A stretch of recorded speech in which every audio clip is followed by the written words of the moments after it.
Now I'm going to see my friend Mansell Brown. It will be really inspiring to hear what he's working on and to think about how I could include it in my Togetherness event. Togetherness events are about bringing a wide set of sounds and influences to new spaces. Hey, how are you? I'm good, thank you. How are you doing? Yeah, I'm all good. We're focusing on a lot of new music. Happy to show you. If I hear a sound that's interesting to me, I want to understand it.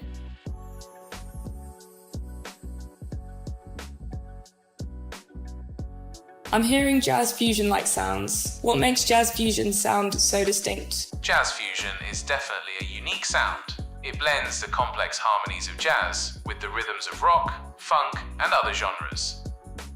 Trying to create an atmosphere, think sonically, where it's calm and it sort of brings people together. It's just exciting, all the different kind of blends of music and different influences. To me, Togetherness is about creating an uplifting musical experience. Getting to see these artists shine together is about a shared connection through sound.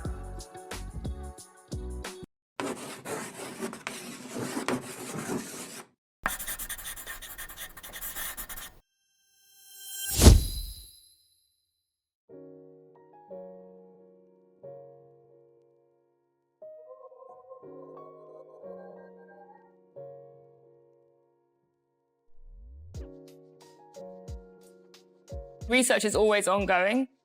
I went to see Althea McNeish's exhibition. So I was really interested in textiles and thinking about how we could work together, seeing some amazing prints and then thinking about how to integrate that into the collection.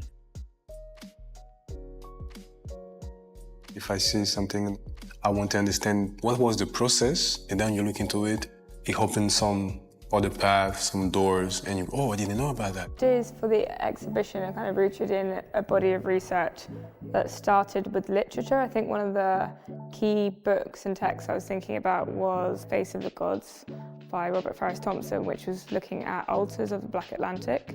And I was thinking about his writing and this idea of connecting spiritual practices and rituals that originate in Africa and the Caribbean and observing how those threads are captured across the Atlantic and how rituals and traditions can manifest as aesthetics and kind of looking at the forms of those things, whether that's this idea of assemblage and giving shrines a purpose through building and through repurposing, or whether that's through a kind of rhythmized aesthetic. Very early in the process, I had a conversation with Ben Okri where I was talking about shrines and I shared research with him. When he was talking about shrines, he said they kind of come into being through intentions and through action and through happenings. If it's too neat, don't trust it. When I was asked to do shrine, I thought, okay, where do I start? So I thought it should be a shrine where I can put energy in. I guess it represents my engagement with my work. And when I say my work is based on photographs. But really over the years, the photographs are really part of the puzzle. The photographs really are just part of the story. And I think in this context, I look more at it as a storybook. You know, I don't use words, but I would say I'm much closer to words than I am to pictures. I think a lot of what you see are things that come about simply because you start one thing and then you discover another thing and then you think, what about this thing? And I found these seeds. The first time I came to see Grace and came to the gallery, and it was in the summer, and there were these really beautiful seeds hanging from the tree just outside the gallery, and so I picked them, and they dried. This idea of fabric and cloth is very important, both to me as a designer and also in a kind of spiritual context. In West Africa, cloth has such an important cultural significance. So I think that cloth fabric is also a thread. For me, it's so important to have works by my contemporaries and people that I'm very actively engaged in dialogue with and who shape and form my own practice. Because I think everybody should know about artists that are changing life, ideas, inspirations. Will's Bonnet, in a way, is a living archive, bringing to light all these hidden gems and integrating it in a way where this archive is very present and it informs, but it has a new life.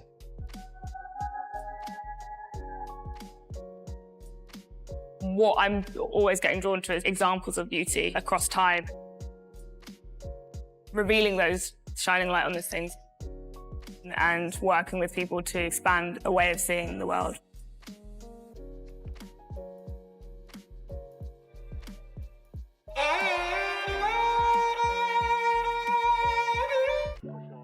My point of communication comes from abstract painting, so it's really a lot about a very tangible relationship to color and texture, points of familiarity having to do with pattern and material surfaces, but those things presented in a kind of less knowable way.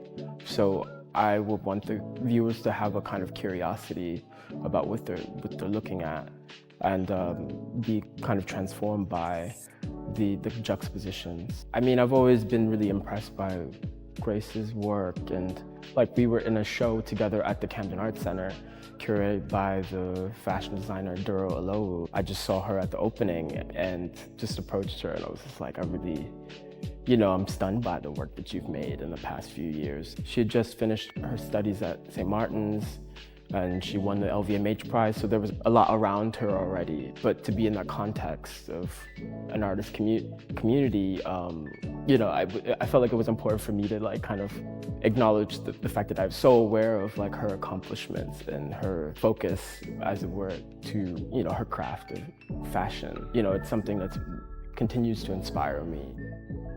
I feel like Eric's work has a real sensuality, which is also reflected in the work of Rotimi Fani-Kayode. For me, his work's very important because he incorporates his own Yoruba spirituality with his homoerotic desires and his sexuality.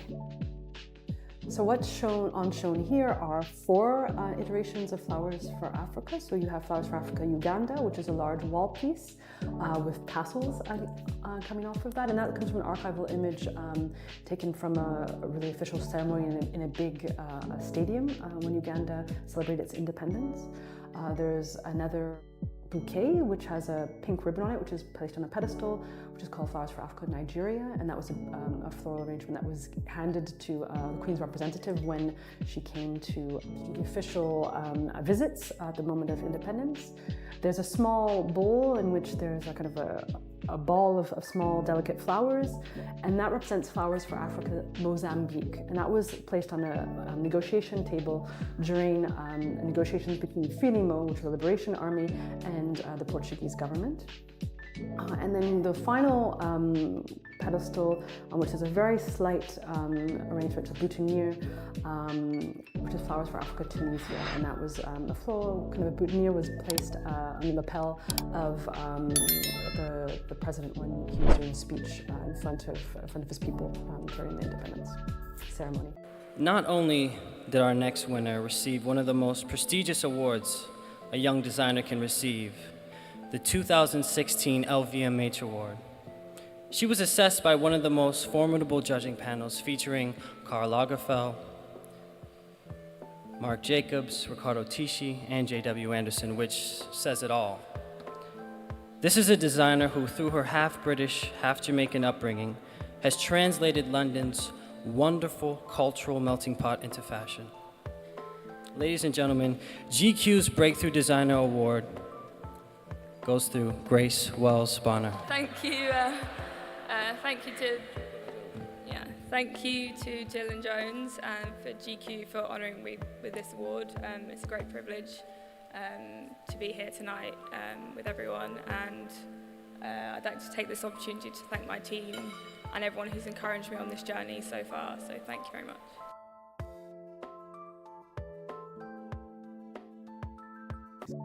Three things I've been thinking about also moving through the space, which is this idea of connecting through mind, body, and spirit. So the kind of ideas of magic and magical realism are starting to kind of become integrated into this space through the works of David Hammonds, which is a real honour to be able to include his works in the show. I think it's very important to kind of have no hierarchies between artists, so allowing the writers, musicians, artists to kind of all have their own space and voice. Well, this lovely shrine was put together by Grace and her crew based on my affinity for sun colors and orange. Grace seems to know a little bit about my affinity for orange before we even talked. She seems like she's aware of my music for many years. So when I came to Serpentine a few days ago to start working on the shrine, I saw the shrine was already built. It was most gorgeous. I feel like, I don't know if I could call it a womb, but I'm being cradled by a very soft energy, nature energy. I like parks. I live in New York City, and Central Park is one of my favorite parks. But New Hyde Park has got class, yeah. And there's a river there, and there are geese. The sensation is I'm more in nature than I am in concrete.